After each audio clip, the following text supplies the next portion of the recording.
오빠 차 뽑았다 널 데리러 가 baby let's ride hey 빨리 나와. 네, 오늘의 윤재송은 바로 오빠 차를 불러봤습니다. 그 이유는 예측하시죠? 바로 오늘장 윤재의 초이스 현대차 그룹이 갑작스러운 상승을 보여줬기 때문입니다. 바로 한번 주가 흐름 체크를 해보도록 할게요. 장 초반보다는 그 상승세가 많이 줄어들었습니다. 현대모비스와 현대글로비스 오늘 장 초반까지만 해도 두 자릿수대 급등세를 나타내는데 마감가는 결국에 7.45% 상승, 5.23% 상승에 머물렀고요. 하지만 전반적인 그룹주들이 강한 모습을 보여줬습니다. 현대위아 같은 경우에도 2%대의 강세, 현대오토에버 1.64% 상승으로 거래를 마쳤고요. 기아도 0.82% 상승했습니다. 그리고 현대차 같은 경우에는 외국인들의 강력한 순매수에도 불구하고 보합권으로 거래를 마쳤다는 점 체크하시면 되겠습니다. 그렇다면 현대차 그룹주 어떤 이유로 상승을 했는지, 어떤 이유인지 체크를 해보도록 하겠습니다. 지배 구조 개편 때문에 오늘 전반적인 강세를 보였습니다. 오전장에 증권가에서 찌라시가 돌았다고 합니다. 정몽구 명예회장의 사망설이 돌게 되면서 지금 지배구조 개편이 일어날 것이다 라는 내용이 있는데요. 지금 보신다면 정리를 한번 해봤습니다. 현대모비스가 현대차의 21.64% 지분을 갖고 있고요. 현대차가 또 기아의 지분을 34.16% 갖고 있습니다. 그런데 현대모비스의 지분이 정몽구 명예회장이 7.19% 갖고 있는 반면에 정의선 회장 같은 경우에는 0.32%밖에 갖고 있지 않습니다. 그렇기 때문에 결국에는 이 지배구조 개편이 일어날 수밖에 없다라는 내용이 들게 되면서 오늘 전반적으로 강한 시세를 보여준 겁니다. 그리고 현대모비스 같은 경우에는 오늘 자사주 매입 소식까지 추가적으로 들어오면서 급등세를 보였는데요. 하지만 이에 대해서 전혀 사실 무근이다라는 내용이 나온 만큼 장중 변동성은 엄청났다라는 점 체크를 하시면 되겠습니다. 다음 화면 띄워주시죠.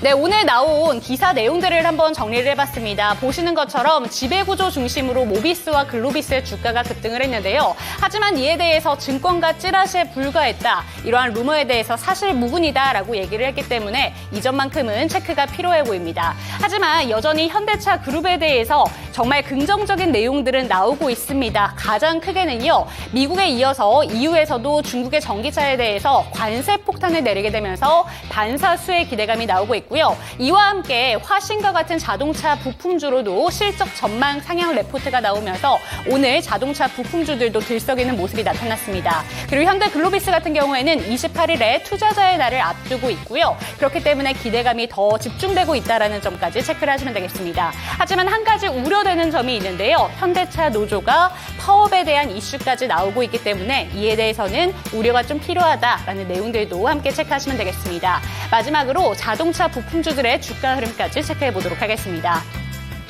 네, 자동차에 비해서 자동차 부품주 그동안 잘 가지 못하는 듯한 모습을 보여줬는데요. 오늘 같은 경우에는 현대차 그룹주의 반등과 함께 시원한 상승세를 보여줬습니다. 하지만 윗꼬리는 달렸네요. 코리아 FT 같은 경우에는 2.13% 강세로 거래를 마쳤고요. SL과 성우하이텍 그리고 오늘 증권가 레포트가 나온 화신도 1% 조금 안 되는 상승폭을 보여줬고요. 서현 이화까지 0.76%의 강세로 거래를 마쳤습니다. 네, 오늘장 윤재의 초이스는 자동차 부품주를 포함해서 현대차 그룹주의 갑작스러운 상승에 대해서 알아봤습니다. 하지만 현대차 그룹 같은 경우에는 밸류업에 대한 기대감도 있기 때문에 앞으로 우리가 갑작스러운 상승이 아니라 꾸준한 상승을 기대해봐도 되는 건지 잠시 뒤에 여쭤보도록 하겠습니다. 오늘장 당신의 초이스도 채널 고정!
선택. 투자의 정답이 없다. 당신의 선택만이다. 후회 없는 선택을 위한 당신의 초이스.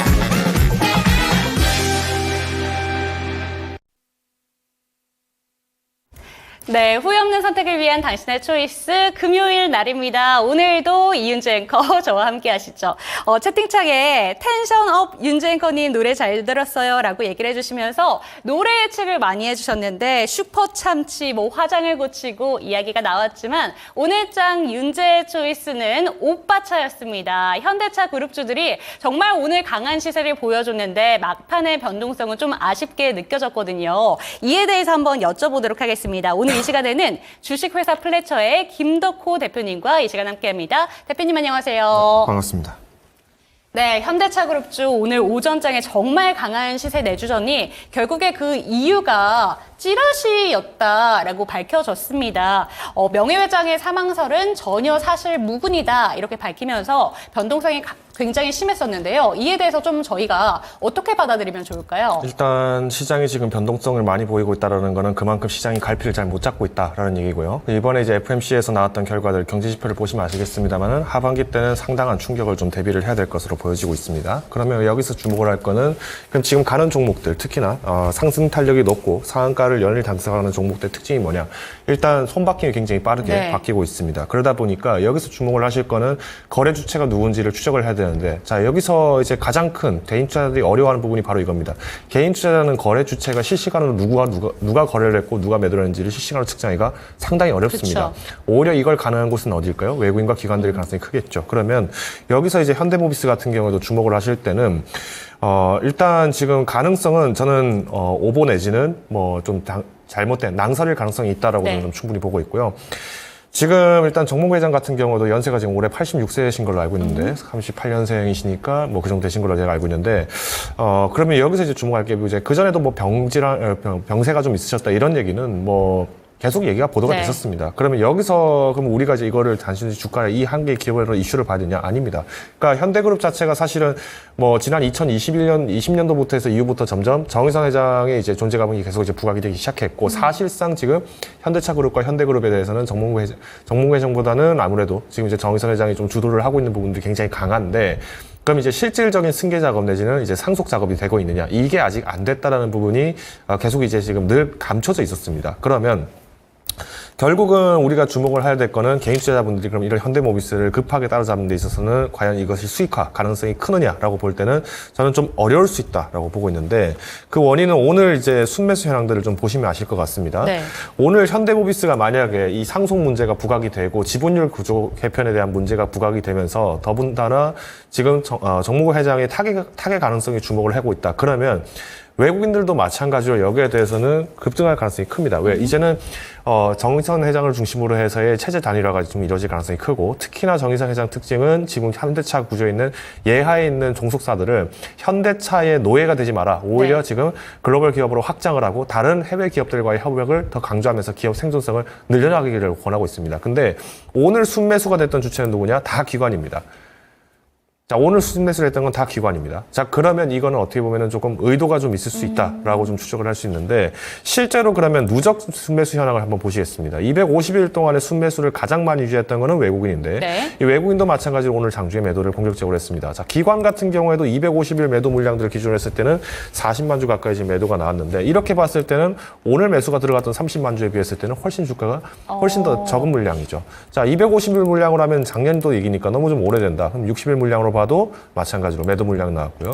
20일 같은 경우부터 해서 그러면 좀 주가가 조정됐을 때 진입됐다. 그러면 우리가 그동안 장기적으로 갖고 있던 현대차의 주가를 조금 매도 물량을 만들었다는 거는 그럼 우리가 250일봉을 봤을 때 지금 현 주가는 250일봉, 150일봉 기준으로 했을 때 돌파를 했는 거는 사익은 누가 가져갔다? 기관들이 가져갈 가능성도 주목한다. 이렇게 보시면 될 것 같습니다. 그래서 지금 현대모비스가 최근에 수소 사업을 이제 현대차 쪽으로 옮겼기 때문에 여기서 부각받는 거는 결국은 이제 지배구조 개편이라는 이슈 하나만 보고 접근을 하실 수밖에 없을 건데 저는 오히려 이 부분을 봤을 때 현대모비스가 사실은 이 이제 개편에 대한 부분들은 이제 좀 점차 이제 부각이 될 수밖에 없습니다. 물론 이제 보도가 된 것처럼 실제로 뭐 정몽구 회장께서 뭐 타결을 한다 안 한다 뭐 이거보다도 이제 승계 작업 자체가 이제 계속 앞으로 이제 아직 열지 않은 냄비 뚜껑이기 때문에 계속 이 부분들은 좀 부각이 될 가능성이 있고요. 그러면 이제 여기서 이제 대응자분들이 투자를 하실 때 대응을 하실 때 어떻게 하시느냐? 일단 현대그룹 자체가 만약에 재편이 된다라고 했을 때면은 현대모비스 자체는 조금 쥐고 가시는 것도 방법은 있겠지만 일단 오늘 기준의 거래량 골량 자체가 전일 대비했을 때 무려 3배. 그러니까 현대모비스 자체가 워낙 주가가 무겁고 거래가 잘 안 되는 종목에도 불구하고 불나방처럼 접근을 한다. 이 부분들은 조금 위험할 수 있다라고 저는 판단을 하고요.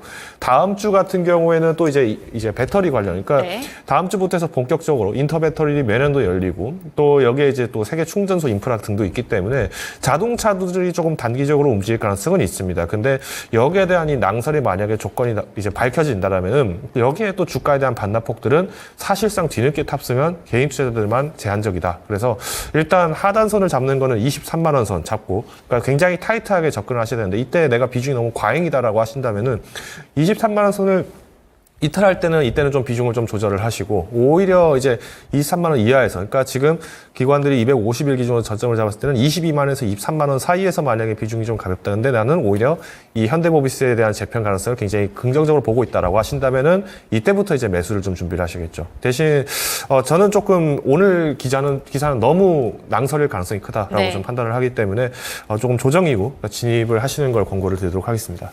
그런데 말씀해주신 대로 지금 회사 측에서는 사실 무근이다라는 이야기가 나왔는데 오늘 급등의 이유는 결국에는 이 찌라시 때문에 급등을 했다라고 본다면 매수하는 거에 대해서 반대를 하시는 건가요? 아니면은 그럼에도 불구하고 현대차 전반적인 뭐 밸류업 프로그램이라던가 이런 걸 보고 좀 지금이라도 조정이 나왔을 때 추가적인 매수를 해도 괜찮다라고 보시는 걸까요? 사실 뭐 밸류업 프로그램도 믿고 있지는 않고요. 밸류업 프로그램도 실효가 없다라고 저는 판단하고 있고요. 오히려 또 이런 낭설이 있는데도 불구하고 그러면 현대차 그룹을 봐야 되는 이유는 그러니까 이게 앞으로 이제 당장 내일 모레 일어나야 될 작업일지 아니면은 10년 뒤, 20년 뒤에 일어날지는 모릅니다. 그러니까 결국에는 사람은 죽는다는 기점 하나 때문에 지금 정몽구 회장이 지금 위태하다, 이 낭설이 돈 걸로 지금 이런 식으로 나왔다는 거는 상당히 지금 증시가 위험하다는 거고요. 그렇기 때문에 지금 시점에서 무리하게 접근하기보다는 일단 현대차 그룹 자체에 대한 전반적인 모습을 봤을 때, 현대그룹 전반적인 모습을 봤을 때 이거는 아직 열리지 않은 냄비 뚜껑이지만 언제 열릴지 모르기 때문에 이걸 오래 기다린다? 특히나 뭐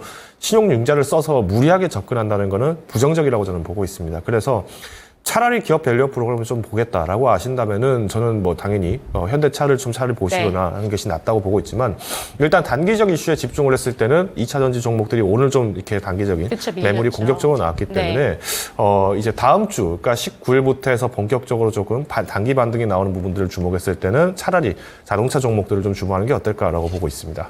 네, 좋습니다. 현대차 그룹 전반적인 시세에 대해서도 한번 여쭤봤습니다. 그렇다면 이쯤에서 김덕호 대표의 초이스 종목 2가지 화면을 통해 만나보도록 하겠습니다. 오늘은 이쪽으로 가네요. 봐야죠. 첫 번째 종목은 롯데칠성이고요. 그리고 두 번째 종목은 하이트 진로입니다. K푸드에 대한 인기가 정말 식지가 않습니다. 이제 음식료 섹터는 주도주다라고 봐도 될 것 같은데 오늘 들고 오신 종목이 오늘 가장 주목받은 종목은 아니에요. 롯데칠성과 하이트 진로를 들고 오셨는데 일단 2가지 종목을 들고 오신 이유부터 한번 여쭤볼게요. 일단 K푸드 시장이 굉장히 공격적으로 이제 성장을 하고 있습니다. 그러니까 이 사업은 사실 2023년도에 농림축산식품부에서 마찬가지로 세웠던 계획이고 이게 이제 4차, 그러니까 K푸드 성장에 대해서 이제 정책적 발의를 한 상황이기 때문에 향후 2027년도까지 그러니까 K푸드 시장의 성장성을 총 1,100조 가량으로 이제 만들겠다라는 얘기가 나온 것 같습니다.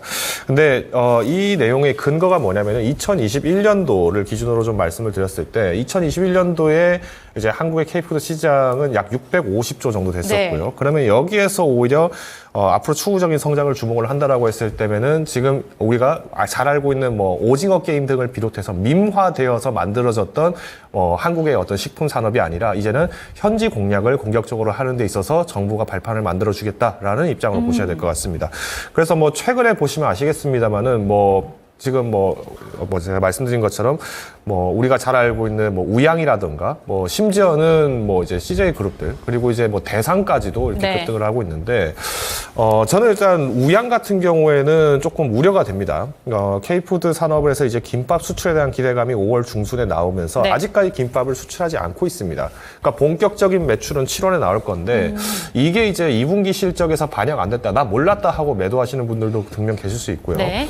그러면 여기서 실적이 반영된다라고 했을 때 그러면 오히려 2분기에도 매출을 꾸준히 잡을 수 있는 롯데 웰푸드 이런 기업들 같은 경우에는 사실 또 주가가 무겁다 보니까 시총이 무겁다 보니까 또 쉽게 또 거래가 되지는 않고 있는 모습입니다. 자, 이런 시점에서 롯데칠성과 화이트진로를 좀 주목을 하셔야 되는데 네. 롯데칠성 같은 경우에는 사실 음식료 업종 중에서는 거의 마지막 순에 항상 거론이 됐던 게 이 롯데칠성입니다.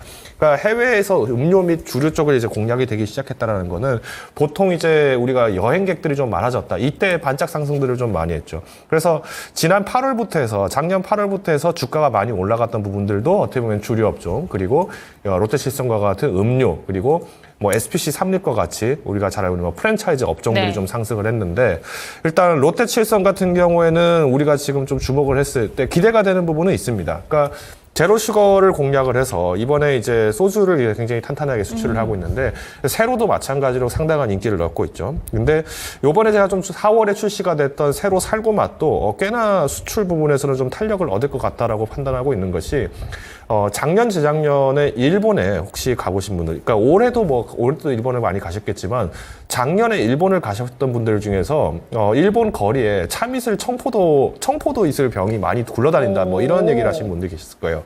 그러니까 이거는 뭐냐면 우리나라의 소주 같은 경우에는 사실상 희석주고, 그러니까 도수도 다른 우리가 알고 있는 위스키라든가 네. 버번이나 위스키라든가 아니면 우리가 여러 가지 고량주 이런 종목들에 비했을 때는 도수가 낮은데 또 그렇다고 해서 맛이 또 뚜렷하게 있는 맛은 아닙니다. 그러니까 매니아층을 공략하고 또 오히려 술을 좋아하시는 분들 중에서는 또 여기 익숙한 분들이 접근을 하다 보니까 사실 수출 방면에서는 아이템을 좀 뚜렷하게 잡기가 좀 어려운 건 그쵸. 있었습니다. 근데 오히려 그러니까 과일주 형태로 나타나 있었던 청포도 이슬이나 자몽 이슬 이런 소주들 같은 경우에는 굉장히 많이 수출이 좀 잘 되었었는데 이런 부분들이 이제 롯데칠성에서는 이제 4월부터 출시를 하기 시작했던 이 세로 살구 맛이 저는 꽤나 조금 젊은 층들을 대상으로 이슈를 받을 거라고 네. 보고 있습니다. 또 이제 롯데칠성이 작년도부터 해서 좀 이렇게 계속 이제 안 좋은 소리가 나왔던 원인도 작년에 계속 좀 저평가다 하지만은 단기적으로 영업이익 반전은 어려울 것이다라고 나왔던 기준은 뭐냐면 일단 필리핀 펩시를 이제 인수를 하게 되면서 이 9월 달에 인수를 하면서 이제 옛날에는 펩시코와 이제 3분의 1 정도 이렇게 지분을 공동경영을 가져가고 있었는데 이걸 이제 완전히 가져오게 되다 보니까 이제 원재료 상승 부담도 있었고 또 여기에 충당금도 내야 되니까 영업이익률이 많이 후퇴했다. 네. 이런 지적들이 많이 나왔습니다. 그래서 음료업종들 같은 경우에는 사실 지금 그래도 안정적인 매출을 좀 만들고 있고 그래서 특히나 이제 국내에서도 국내에도 여행객들이 지금 굉장히 많이 들어오고 있기 때문에 주목을 해보시는 거는 충분히 매력적인 기회라고 보고 있습니다.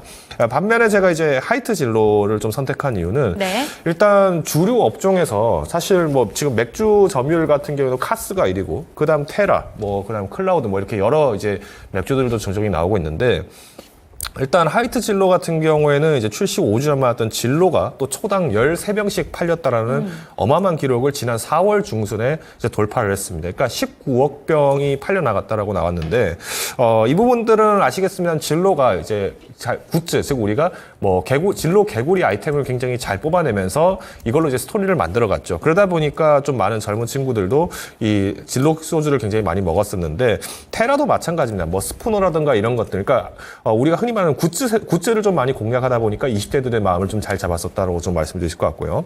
여기 이제 하이트 진로가 이번에 창립 100주년입니다. 그러니까 평남 용강에 진천에 있는 이 진천 양조상회가 이제 사실은 이 하이트 진로의 모태가 된다라고 보시면 될 것 같은데 지금 이제 100주년이다 보니까 마케팅을 상당 부분 공격적으로 하고 있습니다. 네.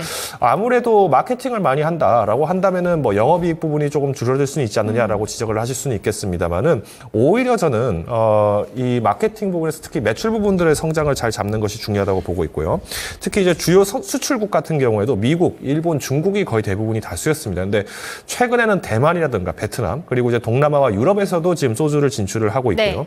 최근 3년 동안 연평균 수출 성장률이 대만 같은 경우에는 28%, 그리고 영국만 하더라도 73%입니다. 그러니까 우리가 그동안에 사실 술을 수출한다라는 개념으로 네. 봤을 때면은 뭐 중국이라든가 그러니까 동남아 지역 쪽에서만 굉장히 중심이 많이 있었는데, 오히려 미국과 그리고 이제 유럽 시장을 좀 공략을 하고 있다. 특히나 아까 말씀드린 것처럼 이런 과일주로서의 매력들 혹은 이제 뭐 블렌딩을 하는 방식에서의 접근을 한다라고 했을 때는 저는 우리 주정 부분들에서는 하이트 진로가 좀 기대가 된다 볼 수 있고요. 마지막으로 이제 지금 7월에 이제 파리 올림픽이 이제 예정이 돼 있습니다. 그쵸. 그러면 사실 지금 뭐 회식 문화가 많이 줄었다. 그래서 술은 잘 팔리지 않을 것이다. 젊은 사람들이 술을 안 먹는다라고 얘기하시는 분들 계신데, 이건 제가 따끔하게 말씀드리겠습니다. 나이 많으신 부장님과 회식을 안 하는 것뿐이지 젊은 친구들은 2차, 3차, 4차, 네. 5차 계속 가고 있습니다.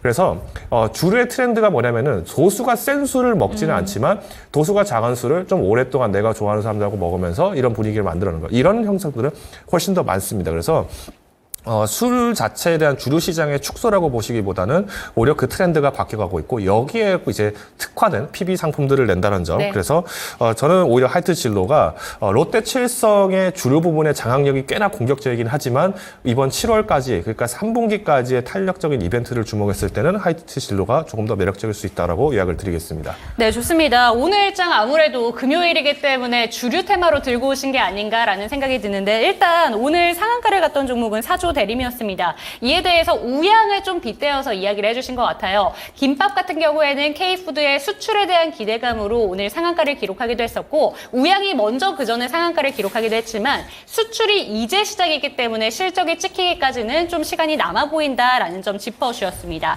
그렇다면 이 부분에 대해서 한 가지 먼저 여쭤볼게요. 오늘 주류를 들고 오셨는데, 사실 김밥은 이제 숫자가 찍힌다고 하지만 삼양식품이나 S&D 같은 경우에는 실적 잘 찍히잖아요. 이쪽으로 가는 게 아니라 주류를 택해 주신 이유가 있으실까요? 일단 저평가가 되어 있죠. 다른 섹터들에 비했을 때는 주류 업종들이 저평가가 되어 있고요. 특히나 이제 매출이 나오기 위해서는 우리가 잘 알고 있는 뭐 올림픽이나 뭐 월드컵과 같은 축제가 있을 네. 때 이제 주류 판매가 좀 부쩍 상승을 하게 됩니다. 사실 이런 부분에서 봤을 때 교촌 F&B가 상승하는 것도 저는 어느 정도 이해가 되고는 있는데, 일단 교촌 F&B는 해외 공략을 많이 하고 있기 때문에 네. 그러니까 해외 점포를 늘려나가는 건 긍정적인 거죠. 농심과 삼양식품도 마찬가지입니다. 우양에 비했을 때는 오히려 농심과 삼양식품이 더 유망하다라고 볼 수 네. 있는 게, 현지에 지금 공장들이 많이 들어서 있죠. 그러니까 해외 공장들을 많이 착공하면서 R&D를 투자를 하기 때문에 인기몰이로 잠깐 지금 미국이 물가가 비싸기 때문에 뭐 김밥처럼 저렴한 식품들을 위해서 끼니를 해결하겠다, 이런 개념이 아니라 정말 트렌드를 잡기 위해서면은 결국에는 현지의 공장들을 계속 늘려나가고 생산량을 늘려나간다는 겁니다. 지금 라면 시장도 우리나라의 뭐 불닭볶음면을 비롯해서 이 부분들이 굉장히 부각은 많이 됐습니다만은 여전히 북미 시장, 그러니까 미국 시장 내에서는 뭐 아시아 음식들 중에서 어느 부분이 캐파가 큽니까 하면 일본 시장이 굉장히 탄력이 그쵸. 큽니다.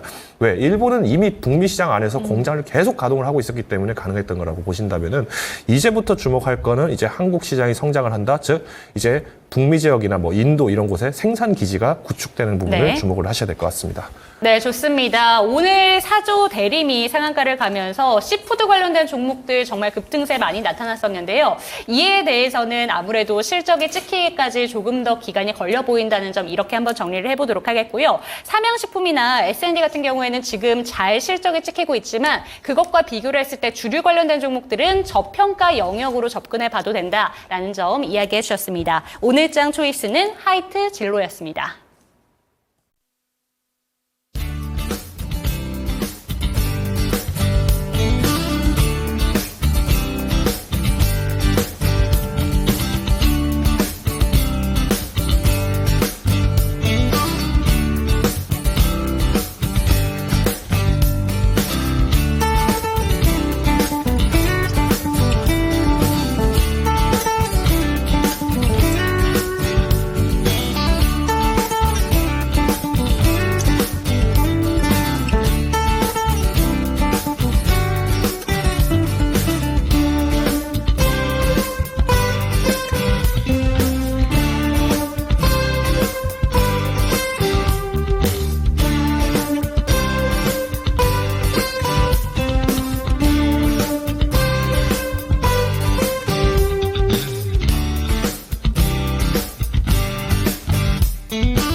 네, 금요일이기도 하고 테마가 또 주류였다 보니까 많은 분들 참여해 주셨네요. 그런데 하이트 진로가 초이스된 종목이었는데 60% 시청자분들께서 하이트 진로를 택해 주셨습니다. 그럼 이쯤에서 저희 종목 진단 타임으로 한번 넘어가 보도록 하겠습니다. 먼저 참여하는 방법부터 안내 도와드릴게요. 아래 보이는 전화번호입니다. 02-325-8100번으로 전화벨 울려주면 좋은데요. 종목명, 비중, 단가 알려주시면 저희가 친절하게 상담 도와드리도록 하겠습니다. 내가 갖고 있는 종목에 대해서 질문 주셔도 좋고요. 신규 매수하시기 전에 질문 주셔도 좋으니까요. 많은 참여 부탁드리겠습니다. 네, 그럼 첫 번째 종목부터 살펴보도록 하겠습니다. 첫 번째 종목은요. 유튜브에서 뽑아보도록 하겠습니다. 용선 제이님의 종목이고요. SK이노베이션 비중은 10%, 187,000원 평단가입니다. 추가 매수를 해야 할까요? 매도 가격 부탁드립니다. 라고 보내주셨습니다. 오늘 같은 경우에 급등세 보였네요. 오늘 저 이 종목 미처 확인을 못했는데 무려 7%대까지 급등하는 종목이었습니다. 이 종목 같은 경우에는 여전히 그래도 손실이 큰 종목인데 추가 매수를 통해서 평단가 좀 낮추시고 수익으로 빠져나와야 되는 건지 수익으로 빠져나올 수 있는 건지 어떻게 보시는지 궁금합니다. SK이노베이션 같은 경우에는 사실 지금 입장에서는 석유 정유화학 관련주라고 하기보다는 오히려 배터리 관련 종목이다라고 이렇게 얘기를 드릴 수 있을 것 같습니다. 그래서 일단 SK이노베이션이 이제 긍정적일 수 있는 업황의 개선세는 사실은 이제 석유화학 부분들에 주목을 했을 때는 매력적이라고 볼 수 있는데 그동안에 이제 주가에 대한 커플링은 사실 SKI 테크놀로지, 그러니까 SKIT 쪽이 좀 주목을 많이 받는다고 보시면 될 것 같고요. 일단 지금 종목을 좀 한번 같이 보도록 하겠습니다. SK이노베이션 주가를 좀 보시면, 이게 이제 아마 많은 분들이 좀 고민을 하셨을 것 같아요. 그러니까 18만 원에 매수를 하셨다라고 했는데, 이 매수 타점을 좀 보시면, 이 시기가 과연 이 SK이노베이션에서 매수를 하기에 부정적인 시기였냐? 그건 네. 아닙니다. 그러니까 근데 다만 이제 좀 우려가 됐던 부분들은 이 시기가 이제 7월이 당시에, 그러니까 7월 중순이 되면서 에코프로를 비롯한 배터리 강세주가 나오기 시작하고 이때부터 이제 2차 전지에 대한 캐즘이 이제 나오기 시작한 건 사실은 이후부터였죠. 그러니까 이거 9월 이후부터 이제 얘기가 나왔기 때문에 그런데 오늘 좀 이렇게 6% 상승을 한 건 왜 올랐나라고 네. 보니까 일단 SKI 테크놀로지에 대한 매각은 아니다라는 보도가 나오면서 오늘 발표가 됐습니다. 그러면서 이제 6.4% 올랐다라고 볼 수 있을 것 같고요. 그러면 이 말씀은 뭐다? 지금 SK이노베이션을 들고 있는 분들은 두 가지 부류로 나뉜다고 보시면 됩니다. 그러니까 지금 우리가 지금 외국인 보유율도 21% 이하로 지금 쉽게 떨어지지 않고 있는데 네. 즉 외국인들 같은 경우에는 정유화학 사업과 그리고 플러스 배터리 사업으로 주목을 하고 있는 것뿐인 건데 시장에 지금 이 가격을 주도하는 거의 대부분은 누구다? 지금 배터리다. 그래서 SKIT 주가도 한번 잠깐 네. 보고 보겠습니다. SKI 테크놀로지. 자, 사실상 SKI 테크놀로지와 SK이노베이션의 주가 차이는 거의 없습니다. 근데 아까도 말씀드렸다시피 이 SK이노베이션의 이제 1분기에서 발표됐던 분기 실적표를 보시면 분기 보고서 보신 분들은 아시겠습니다만 여기 이제 글이 나옵니다. 당사 매출은 석유 사업이 68%, 화학 산업이 15%, 윤활유 사업 6%, 배터리 사업 9%다라고 나옵니다. 그러면 고작 10분의 1 사업 때문에 이렇게 묶여서 주가의 타격이 굉장히 커진다라고 한다면은 저는 그러면 이 SK이노베이션을 한번 투자하신 그 취중을 한번 여쭙고 싶어요. 그러니까 정말 석유화학 부분까지 내가 기대를 하고 접근을 했다라고 하신다면은 이 부분들은 오히려 1분기 때 WTI 가격이 후퇴를 하기 시작하면서 2분기에 나오는 매출 부분에서 좀 견인될 가능성이 있다라고 보는데 오히려 이제 배터리 쪽을 본다라고 한다면은 SKI 테크놀로지를 주목하시는 게 맞다라고 봅니다. 그래서 이거는 이제 선택의 문제라고 저는 좀 보고 있는데 일단 이제 비중이 10%시죠. 그러면 이 10%의 비중을 들고 접근을 하기에는 일단 추가적으로 매수를 한다 하더라도 사실 종목 자체가 무겁기 때문에 비중이 좀 어렵다라고 저는 판단을 하고 있습니다. 이노베이션 주가로 좀 다시 돌아가서 좀 말씀을 드리면 지금 그래도 그동안의 변동이 좀 상대적으로 연초 대비 기준으로 말씀드리면은 약 10% 정도, 10에서 15% 정도 이렇게 후퇴를 한 상황인데, 뭐 오늘 기준을 뺀다 하더라도 약 20% 정도 조정이 나왔다고 보시면 될 것 같습니다. 자, 그러면 이 부분의 조정은 오히려 뭐 에코프로를 비롯한 기존에, 그러니까 거론됐던 특히 에코프로 그룹주에 대비했을 때는 상대적으로 좀 완화한 시점이기 때문에 저는 지금 여기서 추가적인 매수를 하기에는 일단 좀 상당히 고민이 되는 시점이라고 보고 있고요. 만약에 내가 장중 대응을 좀 잘 하시는 분이라고 한다면은 다음 주에 한 번 정도, 그러니까 매수를 하셔서 10% 정도 매수를 하셔서 1%라도 올라올 때마다 다시 한번 그 원비중을 좀 빼셔야 됩니다. 그러니까 1%, 2% 계속 빼셔서 즉 우리가 주가 자체를 조금 떨어졌으니, 그러니까 가격 자체에 대한 프리미엄으로서 접근한다고 볼 때는 우리가 주가를 뭐 공격적으로 잡기는 어렵겠지만, 지금 하나증권에서 이제 연중 목표가를 제가 5월 달에 나온 레포트 보니까 14만 원으로 제시한 걸로 알고 있습니다. 네.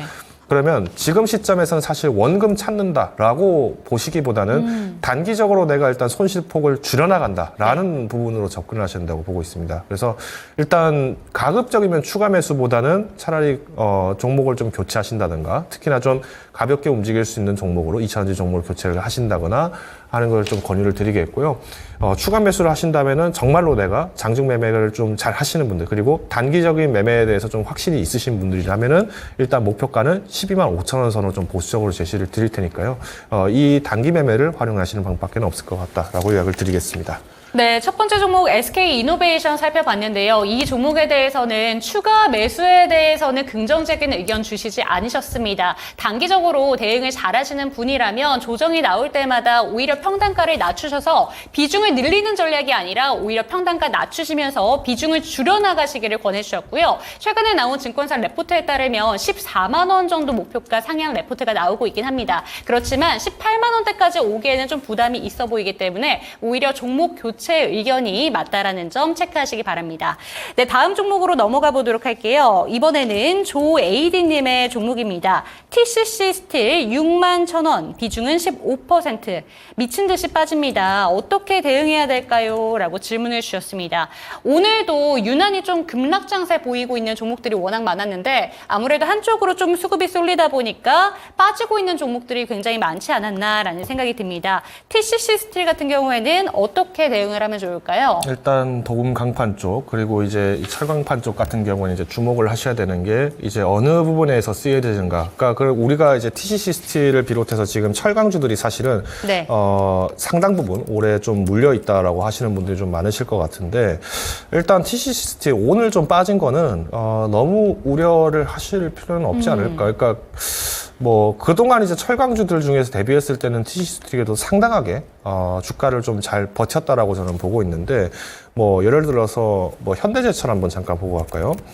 현대제철 한번 보겠습니다. 우리가 잘 알고 있는 이 현대제철, 현대차의 기회를 보고 굉장히 많이 기대가 된다고 저도 말씀을 드렸던 네. 현대차인데, 사실상 제철 철강 업종 자체가 좀 부담은 있다 보니까 주가는 좀 조정을 받고는 있습니다. 근데 오히려 이제 연초 대비 주가로 좀 본다고 했을 때, 뭐 이번 달만 하더라도 사실 뭐 시작된 게 반절 정도 지났지만은 뭐 큰 폭의 변화는 없었고요. 사실 조정이 받았던 거는 연초 대비부터 해서 이제 중국 시장에 대한 부진들, 그리고 저가 철강에 대한 진입, 일본의 제철 산업, US 스틸 인수, 이 부분들이 부각이 되면서 주가가 좀 조정을 받았다. 그래서 여기에 오히려 현대제철 같은 경우에는 대응을 하신다면 뭐 32,000원 선까지는 기대를 해볼 수 있을 것 같은데, 그에 반면에 이제 TCC 스틸 같은 경우에 상대적으로 좀 견고한 주가 움직임을 좀 보이고 있습니다. 네. 물론 여기에 대해서는 이제 실적에 대한 부분들이 좀 많이 차지를 하고 있기 때문에 우리가 기대할 수 있지 않느냐 말씀하신 분도 계실 것 같습니다만, 당장 입장에서는 저는 굳이 뭐 동요를 하시기보다는 네. 일단 지금은 보유를 하셔야 될 상황이라고 보고 있습니다. 물론 이제 6만 1,000원이라는 매수 시점 자체가 사실 뭐 오늘 장중에 급하게 매수를 하실지 모르겠어요. 정말 고점이 딱 6만 1,000원이라서 아마 좀 불안해 하시는 건 있을 수 있을 것 같은데, 일단 철강제 수요가 늘어나는 방법은 딱 두 가지입니다. 첫 번째는 건설업이 돼야 되고요. 두 번째는 조선업이 활성화돼야 됩니다. 네. 그러니까 자동차도 당연히 철강 강판 쪽이 기대가 되면서 철광석 가격이 상승을 하고, 또 여기에 레깅 효과와 또 수요 부분들, 공급이 활성화된다라고 했을 때면은 TCC 스틸을 비롯한 많은 제철 업종들이 상승할 수 있겠습니다만은, 일단 지금 1분기 같은 경우에는 기대 발현을 이미 좀 했다라고 보고 있고요. 2분기 실적에서 좌우를 하는 거는 이번에 이제 미국을 비롯해서 유럽, 미국에서 마찬가지로 중국 전기차에 대해서 관세를 무려 40%가 넘게 네. 부과를 하는 결정을 하기 시작하면서 그러면 결국 이 생산 기지가 있는 국가들을 주목을 하게 될 겁니다. 저는 오히려 TCC 스틸을 비롯해서 조금 제철 종목들은 지금은 조금 한 번 정도 추가 매수를 해도 기대가 될 만한 시즌이라고 보고 있는 것은 지금 중국 내에서도 마찬가지로 지금 산업 부흥을 위해서 지금 쌓여있는 철광석이 굉장히 많습니다. 그러니까 이 쌓여있는 철광석들을 이번에 중국 같은 경우에는 부동산 경기 부흥을 위해서 다시 건설업종을 부활시킬 가능성이 크고요. 오히려 이것이 이제 자동차나 선박 쪽의 매출을 잡는다고 했을 때면은 관련 업종들은 조금 더 주목을 해봐도 될 것 같다라고 요약을 드리면서 일단 TCC 스틸은 매수 가격 자체가 61,000원이시니까 그러면 손절을 잡는다고 하면은 저는 5만 원 선, 그러니까 굉장히 조금 타이트하게 좀 제시를 드린 감은 있는데 이 5만 원 선까지 빠지지 않는 이상은 너무 동의할 필요는 없다라고 좀 요약을 드리겠고요. 반면에 이제 뭐 현대제철처럼 이렇게 좀 오랜 기간 빠져있던 종목이라고 한다면은 일단 지금 시장에서는 현대제철 자체가 좀 종목이 조금 상대적으로 덜 가고 있는 것도 네. 결국은 이제 의존성이 좀 크다라고 좀 보시면 될 것 같습니다. 뭐 포스코홀딩스도 한번 잠깐 보고 가겠습니다. 물론 포스코홀딩스도 최근에 주가는 사실 2차전지 커플링이 그쵸. 굉장히 큰 건 사실입니다만은 우리가 그러면 이제 제철 부분을 본다고 한다. 그러면은 일단 상방에서는 약 10% 정도의 목표가를 먼저 잡고 1차 이제 분할 매도를 하신 이후에 2분기, 3분기 내에서의 업황 상황들을 보시면서 한 번 더 종목을 좀 고민을 해보셔야 될 거라고 판단하고 있습니다. 네, TCC 스틸 살펴봤습니다. 이 종목에 대해서는 5만 원을 손절 라인으로 잡아주셨고요. 아무래도 제철, 철강 관련된 종목들 전반적인 업황에 대해서도 짚어주셨는데 건설업과 조선업이 좀 돌아와야 그때쯤에 제철 그리고 철강 관련된 종목들도 크게 움직일 수 있다는 점 체크하시면 좋을 것 같습니다. 지금 시점에서는 보유하시면서 기다리면 좋을 것 같습니다. 네, 다음 종목은 전화 연결되어 있다고 합니다. 지금 바로 받아보도록 할게요. 네, 시청자님 안녕하세요. 네, 안녕하세요. 네, 반갑습니다. 오늘 어떤 종목 궁금하실까요? 아, 네. 계속 쳤다가 네. 갑자기 그냥 넘어 빠져서 그쵸, 걱정이 돼. 그쵸. 대덕전자 오늘 최저점 나온 종목인데 이 종목 네. 혹시라도 평단가가 어떻게 되실까요? 24,700원. 24,700원이요? 3,700원. 23,700원. 그리고 비중은 어떻게 되실까요? 20%. 20%. 오늘 좀 너무 많이 급락을 하다 보니까 아무래도 걱정되셔서 전화 주신 거죠. 네. 네, 어떻게 대응하면 되는지 제가 바로 한번 여쭤보고 이따가 추가적으로 질문 있으시면 다시 한번 받아보도록 할게요. 네, 네. 대덕전자입니다. 오늘 좀 급락 장세 펼쳐진 종목인데 그래도 아랫골이 달리면서 좀 마감이 됐습니다. 이 종목은 어떻게 대응하면 좋을까요? 일단 지금 시점에서는 뭐 뚜렷한 이슈라기보다는 좀 장중 매물이 나온 거는 맞습니다만은 보유를 해야 된다고 봅니다. 그러니까 지금 종목들이 급락은 나오는데 특징이 뭐냐면 꼬리가 길게 나 있고요. 그리고 네. 반등을 또 하기 시작합니다. 그러니까 이거는 뭐냐면은 좀 단기적인 이슈에 좀 시장은 반응을 하고 있다라고 보시면 될 것 같은데 일단 대덕전자 순매수 현황을 뭐 보시면 아시겠습니다만 오늘 또 외국인들이 무려 3만 주나 3만 주, 4만 주 가까이 지금 매수를 했고요. 개인 투자자분들은 오히려 지금 단기 매매의 기회로서 좀 접근을 하신 것 같습니다.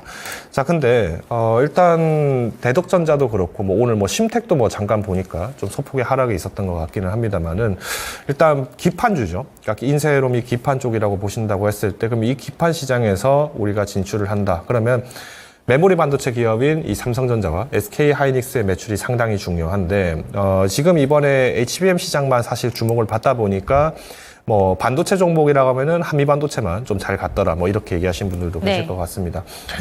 다만 이제 지금 심택이랑 대덕전자가 아직 이제 HBM용 기판을 납품을 좀 못하고 있는 이것도 어떻게 보면은 지금 단기적으로는 좀 악재라고는 할 수는 있을 것 같은데 저는 오히려 조금 더 기다려 봐야 된다고 봅니다. 그러니까 지금 반도체 시장을 섣불리 재편하는 것은 좀 오류다, 그러니까 좀 시행착오가 생길 수 있다라고 보고 있고요.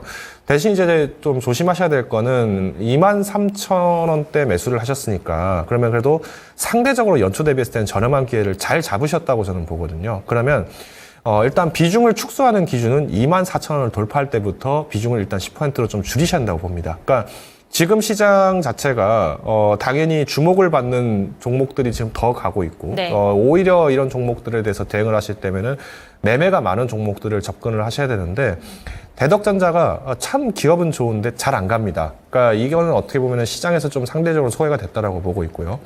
대신 이제 좀 중소형주가 내가 너무 어렵다라고 하신다면 일단 비중은 10%를 축소하시되 이 10%의 비중을 현금으로 먼저 가지고 계십시오. 그러니까 섣불리 매수하지 마시고 차라리 조정 장세가 왔을 때 대덕전자를 한 번 더 공략을 해보신다든가 예를 들면 오늘처럼 한 번 더 공략을 해보신다든가 아니면은 이 현금을 갖고 계시면서 2분기가 이제 실적 발표가 될 시즌이 이제 앞으로 한 달 내지 두 달 뒤부터 이제 본격적으로 시작이 됩니다. 그러면 이때 이 벤치마크를 잡으시고 난 상태에서 그러면 관련 종목 누가 있지? 어떤 기업이 누가 뭘 납품하지? 이거를 연결고리를 좀 잡으셔서 그 해당 기업을 조금 더 공략해 보시는 게 어떨까? 로약을 드리겠습니다. 그래서 일단 목표가로 좀 말씀드리면 1차 목표가는 24,000원. 오늘 이제 장중 급락이 나온 것도 이 기판 관련 이슈에 좀 악재가 좀 반응을 한 거지만 너무 두려워하지 말자 말씀드리겠고요. 일단 비중만 조금 라이트하게 가져가시는 걸로 해서 일단 1차 목표가 24,000원 그리고 2차 목표가는 26,000원으로 조금 보수적으로 제시를 드리도록 하겠습니다.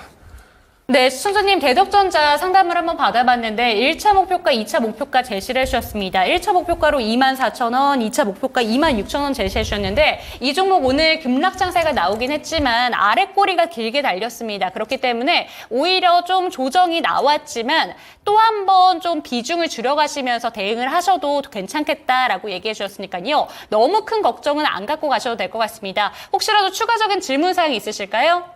그러면 1차 목표가가 24,000원이에요? 네, 24,000원입니다. 2차는요? 2차는 26,000원이요, 어머니. 26,000원. 근데 지금 더 매수하면 안 될까요? 더 매수하시기보다는 일단 비중을 줄여가라라고 얘기해 주신 거죠? 만약에 여기서 매수를 한다라고 하면은 대덕전자의 극단적인 이벤트가 없으면은 뭐 얼마나 매수를 하실 수 있을지 모르겠습니다. 근데 만약에 지금 현금을 그러면 이 종목을 더 살 수 있을 정도의 종목의 현금을 가지고 있다면 20% 정도 현금이 있으신 게 아니라면은 저는 너무 비중이 지금 무겁다라고 말씀드릴 수 같고요. 차라리 그러면 이 매수할 돈을 다른 업황에 투자를 한번 해보십시오. 네. 그러니까 뭐 정말로 내가 지금 이 종목을 꼭 반드시 수익을 만들어야 된다라고 하기에는 뭐 오늘 지금 이번 주에 지금 급락이 나온 것도 사실은 오늘 하루의 이슈에서 주가가 빠져버린 거지 사실상 지난주와 입장을 비교해 봤을 때는 크게 거래가 없었다라고 보시는 게 맞죠. 그러면 이 종목에 대해서 만약에 계속 잡고 가다가 계속 이제 손바뀜이 일어나고 그다음에 매수 주체가 계속 바뀐다라고 하면은 그러면 결국에는 아마 시청자분께서 좀 오래 버티기가 더 힘들어질 그쵸. 겁니다. 지금 시점은 물론 변동성이 많기 때문에 함부로 종목을 포기하는 것도 어려운 것은 맞습니다만은 문제는 지금 잠깐에 고작 5에서 10%, 5% 내외에 있는 손실 때문에 내가 20%를 더 매수를 해서 이 주가를 더 올려야겠다라고 하는 기에는 너무도 부담스럽다. 그래서 지금은 추가 매수는 자제를 하셔야 된다라고 요약을 드리겠습니다. 네, 시청자님 추가적인 매수에 대해서는 오히려 기다림의 시간이 더 길어질 수 있다라고 얘기해 주셨어요. 추가적으로 궁금하신 점 혹시라도 있으세요? 네, 궁금한 거는요. 네. 24,000원 될 때는 기간을 어떻게 잡아야 돼요? 길게 잡아야 돼요? 짧게 잡으셔야 됩니다. 24,000원 도달하시는 순간에는 저는 가능하면 빨리 비중을 축소를 5%에서 10%까지는 줄이셔야 한다고 저는 보고 있고요.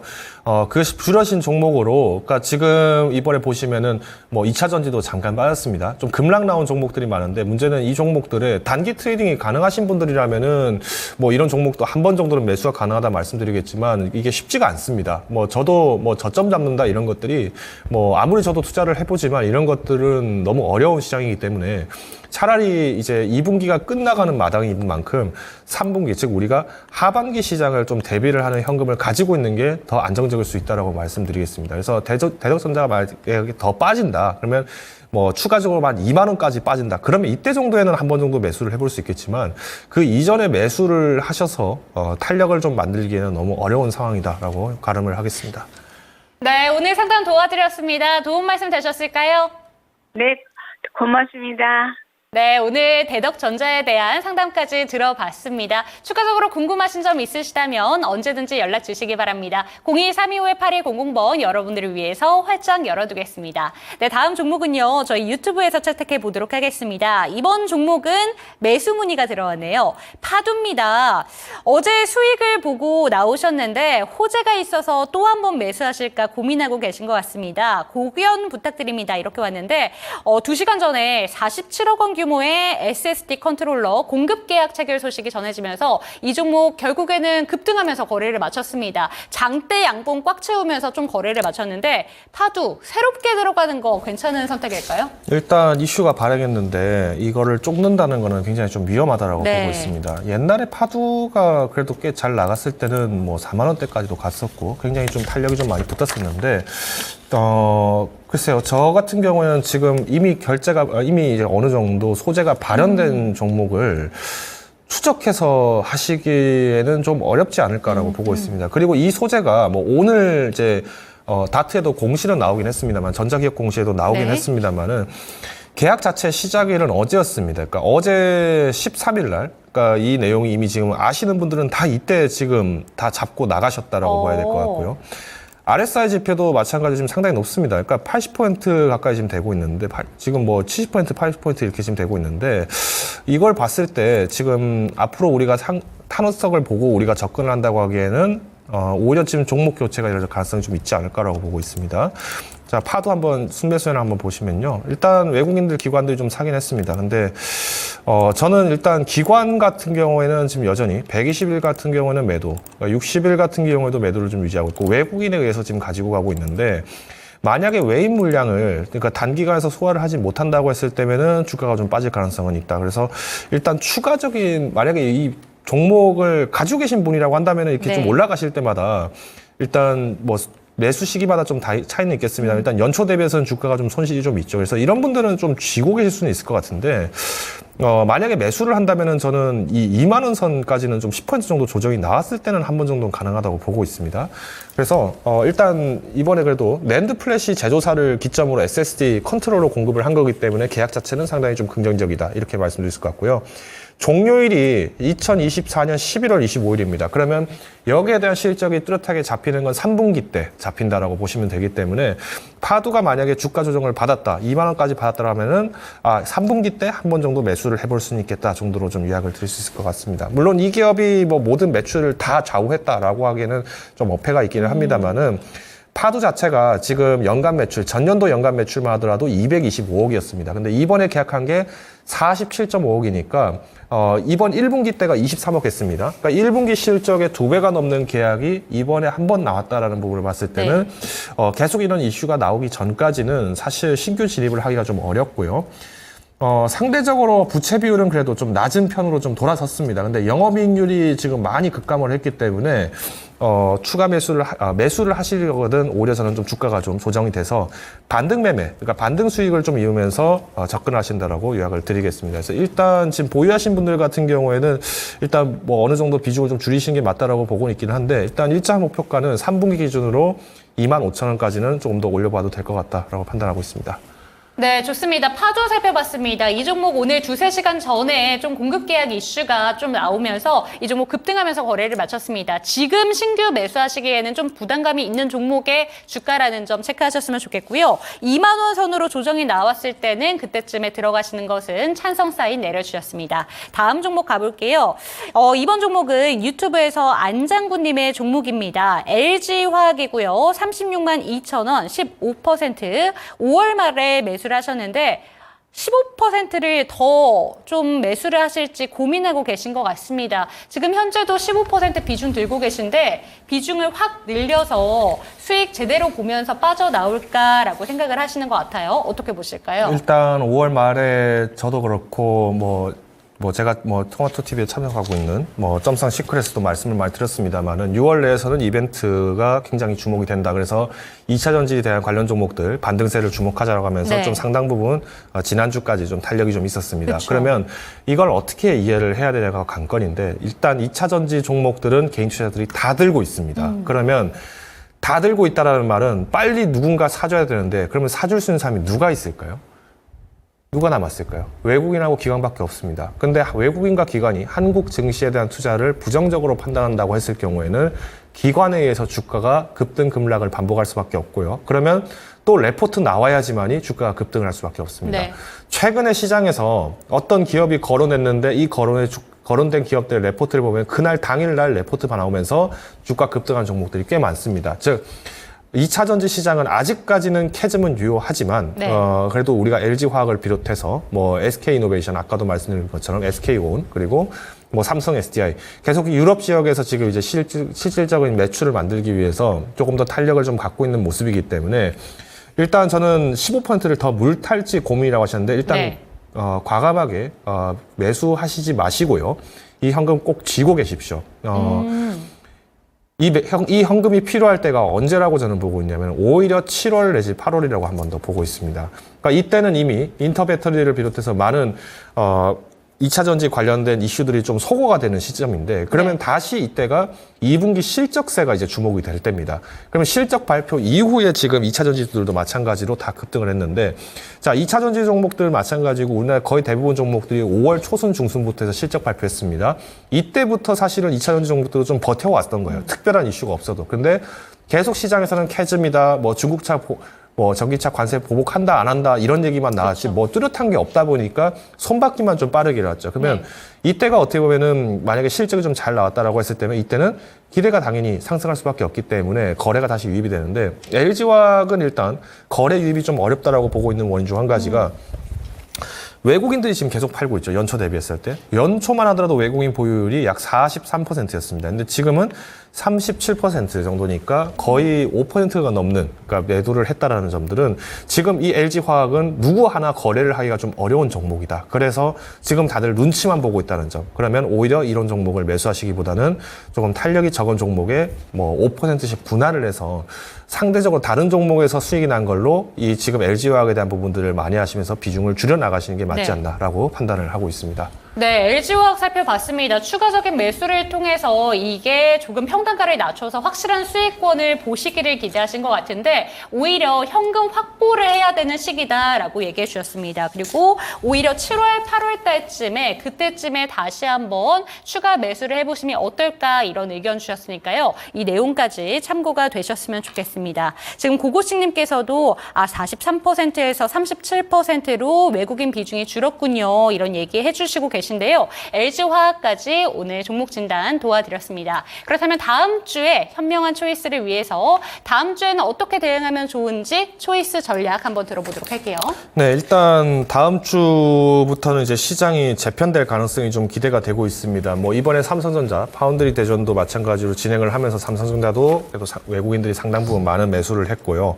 여기에 더불어서 지금 이제 연준이 이미 주요 데이터들을 거의 다 발표를 했습니다. 뭐 PPI 같은 경우에도 후퇴했다. 뭐 CPI는 뭐 일부 좀 후퇴를 했다. 뭐 이런 얘기들이 많이 나왔는데 그럼 이제 우리가 봐야 될 거는 이 연준이 발표한 숫자만 보고 우리가 예상을 한다던가 하기에는 상당히 문제가 있습니다. 왜냐?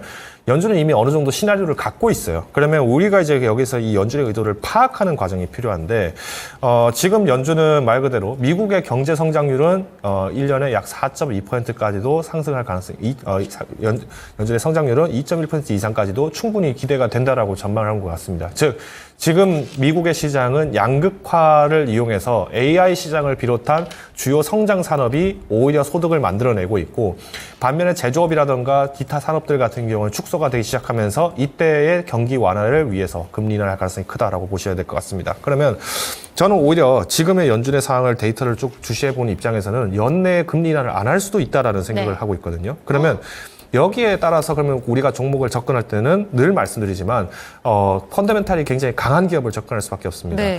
뭐 아까 제가 채팅창을 살짝 봤는데 뭐 알체라 진단을 좀 해달라 누가 말씀하셨던 것 같은데 저는 무조건 매도입니다. 알체라는 매도를 하셔야 된다고 하는 이유가 뭐냐면 이번에 주가가 급락 나왔던 원인도 사실 어떻게 보면은 그동안 5년 동안 적자였습니다. 5년 동안 적자였는데 그나마 주가가 잘 가던 때가 언제였냐? 팬데믹 때 안면인식 기술로 승부수를 봤지만은 그쵸. 지금 이 안면인식 기술로 뭔가를 하려고 하기보다는 사실 생성형 AI 쪽에 집중이 돼 있다 보니까 AI 서비스들이 다 지금 뒷전이 지금 돼 있습니다. 오히려 그러면 지금 여기서 나타났던 급락 문제는 뭐 때문이었죠? 실제로 이 알체라 대표 지분이 강제로 지금 반대 매매된 겁니다. 전환사채를 발행했는데 전환사채 전환가격이 23,000원입니다. 근데 지금 주가로 해버리면은 80% 이때 당시 종가였던 3,800원대 이때로 전환해버리면은 증권사가 신탁업자로 지정이 돼 있었기 때문에 질권을 시행한 거죠. 그러면 질권 설정돼 있는데 이거 손실을 80% 보겠습니까? 아니면 이거 빨리 매각해버렸겠습니까? 당연히 매각한 겁니다.